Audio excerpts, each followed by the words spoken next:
Welcome to Our Girl Relationships. We talk about the problems people face in their day to day lives. Let's start with the video. I ran into a ghost from my past today. Honestly, I had been hoping for this to happen for a very long time, but now that it had happened, I don't know what to do. I can't talk to anyone in my life about it because I know exactly what they will tell me, and I don't want to do that. Time for some context, I guess. I met my ex-fiancé 2 years ago and we hit it off immediately. We had met at a mutual friend's party, and I remember being struck by her beauty and intelligence. As we talked, I realized that we had so much in common. We loved the same movies, books, and music, and we had similar goals and aspirations. We went on our first date a few days later, and it was magical. We laughed, talked, and walked around the city, feeling like we had known each other for years. As our relationship grew, we talked about our future together. We dreamed of traveling the world, starting a family, and building a life together. She wanted kids and was pretty strong on this matter from the beginning of our relationship. I hadn't thought of having kids at that point in my life, but I wasn't opposed to it. And hearing her talk about how wonderful it would be to have a family together made me start wanting children as well. I was the happiest man alive. I felt like she was making me the best version of myself. On our first anniversary, we got engaged on a beautiful beach in Hawaii, and we were thrilled to start planning our wedding. We spent countless hours discussing the details, the venue, the flowers, the food, the music. We were excited to celebrate our love with our friends and family. But then everything fell apart. 2 days before our wedding, she called me and told me that she couldn't go through with it. She didn't give me a reason and hung up before I could have said something. I was left confused and heartbroken. I tried to call her, but her phone was turned off. I went to her apartment, but she wasn't there. It was like she had disappeared into thin air. She had deleted all her social media accounts as well, and despite begging and pleading with her friends to tell me where she was, all of them said that she had told them she couldn't go through with the wedding and we shouldn't try to find her because she was happier wherever she was. I was devastated. I couldn't eat or sleep, and I felt like my life had lost its meaning. I had no idea what had gone wrong, and I couldn't stop blaming myself. I had thought that we had a happy relationship, but I realized that I had missed some signs. She had been distant and distracted in the weeks leading to the wedding, but I had attributed it to stress and exhaustion. I mean, even I was distracted and nervous. I played every conversation we had over and over in my head, hoping to find a clue I had missed. But I couldn't think of anything. She was just gone. The life I had dreamt of for almost 2 years had just slipped away from me, and I didn't even know whom to blame. People told me lots of things. Many people said that she must have fallen in love with someone else. But I wouldn't listen to a word against her. I was madly in love with her. As time passed, I tried to move on with my life. I dated other people, got a new job, and moved to a new city. I tried to forget about her, but I couldn't. She had left a permanent mark on my heart, and I couldn't shake off the feeling of emptiness and regret. I kept hoping to run into her one last time, just so I could ask her what went wrong. I spent many sleepless nights wondering if she was safe and happy. Every time I got a text or call from a number I didn't recognize, I used to hope it was her. But she never reached out to me. It has been 6 years since our broken engagement, and I've had no contact with her since then. But something happened today that has turned my life upside down. I'm on vacation in Hawaii. I was sitting at this small shack by the beach enjoying my beer when I saw her. At first, I thought I was imagining things, but it was her. My heart started racing and I felt like I was going to faint. She had 2 children with her, a boy and a girl, and they were playing together in the park. The sight of her with children sent me on a roller coaster ride of emotions. I don't think I can ever explain how hard it was not to just run to her and hug her, but I knew I had to be level-headed. I spent the rest of the day following her, trying to figure out where she lived. It wasn't hard. She lived in a small house on the outskirts of the city in a quiet neighborhood. I parked my car a few blocks away and watched her from a distance, trying to gather the courage to approach her, but I couldn't do it. I was parked in that spot for hours, and after it got dark, I saw a car pulling over in the driveway. My heart skipped a beat. A man stepped down and made his way to the door. My ex opened the door with one of the kids in her arms and hugged him. They were a family. It was gut-wrenching. So she had just moved on. She has a family of her own now and seems to be happy. Apparently, I'm the only idiot still hung up over her wanting answers. I drove away and spent almost the entire night at the spot where I saw her. I wonder if she'll come back here again tomorrow. I know that I should probably leave her alone, but I just can't get rid of my curiosity. I don't want to ruin her family or anything. I just want answers. I'm wondering if I should go up to her and try to talk. Maybe she'll come back to the same spot tomorrow, or maybe I could show up at her place. I'm extremely conflicted and would love any form of advice. WIBTA if I go up to her and demand answers about what happened? Update 1. I can't believe my first ever Reddit post got so popular. I really appreciate all the insights that you guys have provided in the comments. A lot of people have told me that I should just leave her alone and let go of the past. I agree that I should do that, but it's been 6 years and I've still been unable to let go. I don't think I can ever let go unless I get some closure. A lot of you have said that I shouldn't show up at her house as that might scare her. You guys are probably right. I plan on staying here for 5 more days, and I'll just hope that she shows up at that spot where I saw her again. I truly have no intention of ruining her family or scaring her. I just want some answers. Wish me luck. I'll make sure to drop in an update if I see her and we get to talk. Update 2. I waited in the same spot for 4 days and almost gave up all hopes of ever seeing my ex again, but I guess fate took a liking to me today and I saw her. I was hit by a wave of anxiety the moment I saw her. I had imagined this exact situation so many times, but now that it was finally here, I couldn't bring myself to move out and go up to her. I somehow managed to gather every last bit of courage I had and walked up to her.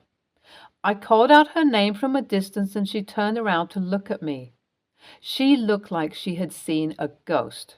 Before she could say anything, I told her that I don't want any trouble and all I wanted was some answers, after which I'd go away and leave her alone forever, if that's what she wanted. She looked hesitant but agreed to talk to me.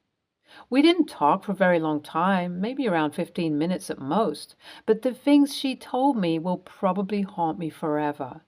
She told me that she had been married before she met me and had a kid. When the kid was around 3 years old, she developed a drinking problem. It got to the point where she was falling asleep during the day because she was drinking so much wine all day. Her husband tried to get her help, but when nothing seemed to be working out, he divorced her and got full custody of the children. After the divorce and losing her kid, she got her drinking under control and tried to get back with her husband, but he didn't trust her. She moved to my city to be away from all the bad memories and then met me. Apparently, the day she left me was the day her ex-husband reached out to her out of the blue. He had somehow found out that she was getting married, and that apparently made him want to give their relationship another shot. She couldn't say no to him and decided to leave me and be with him. They had been together ever since and had another kid. She told me she was really happy with him. She apologized for the way she left and told me that she couldn't face the truth.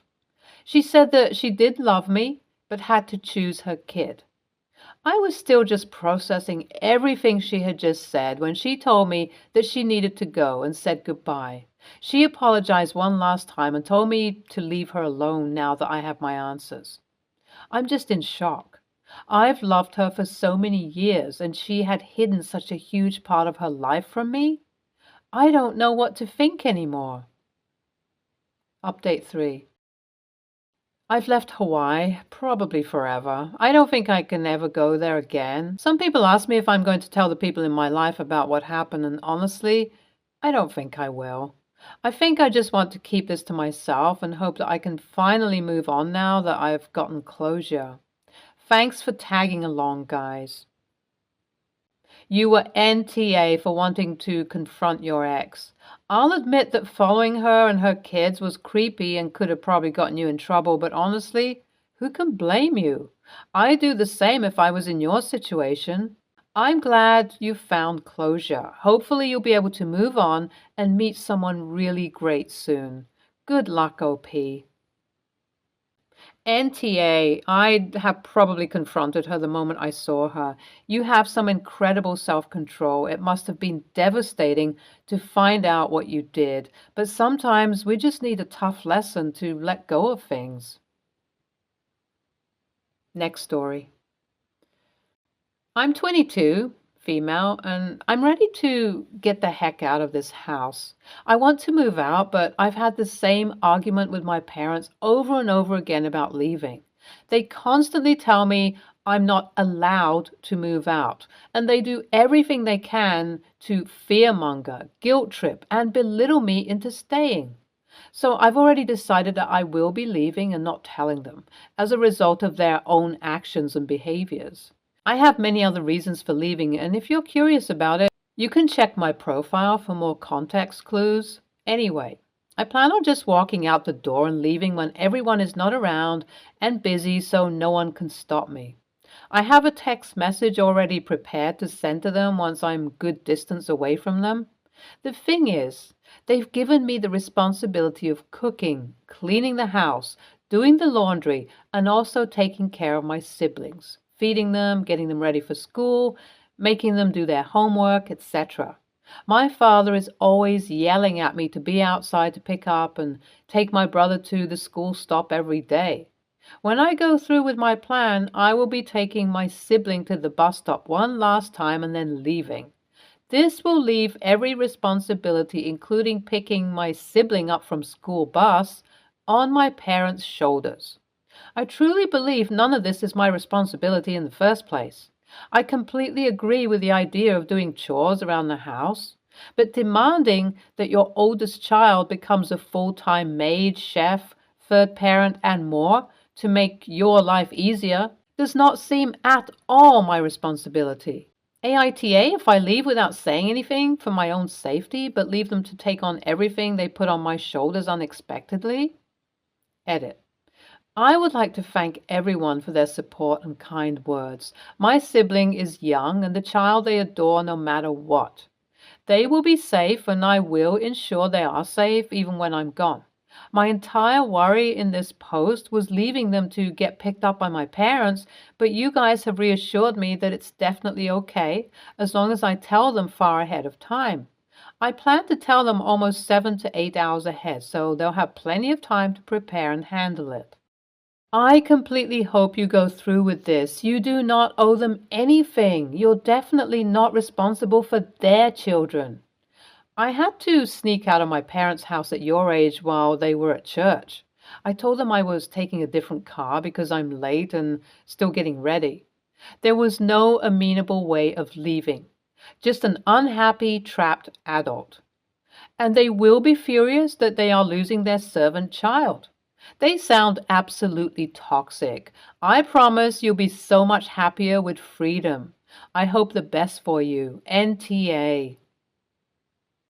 NTA for leaving, but please make arrangements so that your brother is not left unattended at the bus stop when he gets dropped off after school on the day you leave. None of what you are describing or hinting at is his fault. NTA, make sure you take important papers. Any money you have, empty any bank accounts, quietly make a bag of clothes and other essentials and hide it outside. Depending on the country, you should tell the police that you are willingly leaving an abusive situation. That way they won't accept a missing person report. Be careful and safe. Next story. I, male, 27, moved in the same city as my sister, female, 33, and her family. For a month now, she'd call me at 3 p.m. and tell me she'd be at the bar for a couple of drinks and to get away from the kids and the house and responsibilities and so on. Then ask me to come pick her up and drop her off at home. Her husband is usually on a long shift when this happens, and the kids are usually with their aunt, my sister's friend. I was fine with that. I didn't agree it was the best way to unwind, but I just went along and did what she asked. Well, yesterday she called me again to come pick her up and take her home. However, this time she sounded drunk, like she had more drinks than she was supposed to. I got in my car and drove to the bar, then saw her arguing with some folks there. She was obviously drunk. I grabbed her stuff and told her to get up so that we could leave, but next thing I knew, she started lashing out at me, asking who the frick I was and claiming she never met me. I told her to cut it out and come with me, but she refused and started yelling, saying I was trying to rob her by taking her purse and phone. Some guys got involved, and I was told to leave even after I showed them identification that proved we were family. I was pissed. I sat in the car and called her husband. I told him where she was and said that he needed to come pick her up. He was both shocked and livid. I went back home and went about my day. The next morning I woke up to a loud knocking on my door. It was my sister, and she was furious. She started yelling at me, saying I messed up by calling her husband and not only telling him where she was, but telling him to go get her when I was supposed to do that. I said I was there, but she acted like I was a stranger. She said that I screwed up, exposed her, and caused a huge problem between her and her husband. I said it wasn't my fault. She was hanging out in a bar drinking while leaving her kids at home, and that she should have been honest with her husband. She said I don't understand and that I don't get to dictate how she lives her life. We argued, then she left. She got our parents to call me to scold me for exposing her instead of being there for her, since she's obviously going through stuff. Things are a mess now. AITA? NTA, you can't pick up a grown adult if she refuses to go with you. Calling her husband was the only reasonable thing to do. If she didn't want to reveal her drinking to him, she shouldn't have gotten so drunk that she threw a tantrum and pretended not to know you when you tried to do as she asked. Make sure your parents have the whole story. She probably told them an edited version. Then ask her what the hell you were supposed to do when the bar was forcing you to leave without her, because she wouldn't admit she asked you to come get her. NTA, what did your sister expect you to do? You went to pick her up at her request. Your sister pretended she didn't know you. At that point, your options were 1. Risk getting your nose broken in a bar fight or risk getting arrested for trespassing. 2. Leave her to her own devices. Or 3. Call someone else to pick her up. And her husband was the natural choice. If there's a huge problem between her and her husband, that's the consequence of her getting blackout drunk. And while your sister is right that you don't get to dictate how she lives her life, she can't invite you into her life, pop off in the manner that she did, and then expect you to throw your hands up and do nothing. Your sister sounds like she needs some serious treatment. I hope she gets it in time. NTA, at all. She clearly has a drinking problem, and if she's doing this regularly, she's not taking care of her kids. You've been driving her home for a month. Most people would not agree to act as a free taxi service for a drinker. You have done a lot for her, and she has not appreciated it. Of course, you did nothing wrong when you called her husband. She was drunk, and it's unsafe to be a drunk woman without transportation. She created major problems for you at the bar. You have no choice but to call her husband. You do get to tell her how to live her life when she is asking you to help her do it and causing problems for you with strangers. She's 100% responsible for the problems with her husband. It sounds like she's in denial about how serious her drinking is. Like most people who drink too much, she's not taking responsibility for her behavior. Stay tuned for more stories from our girl relationships.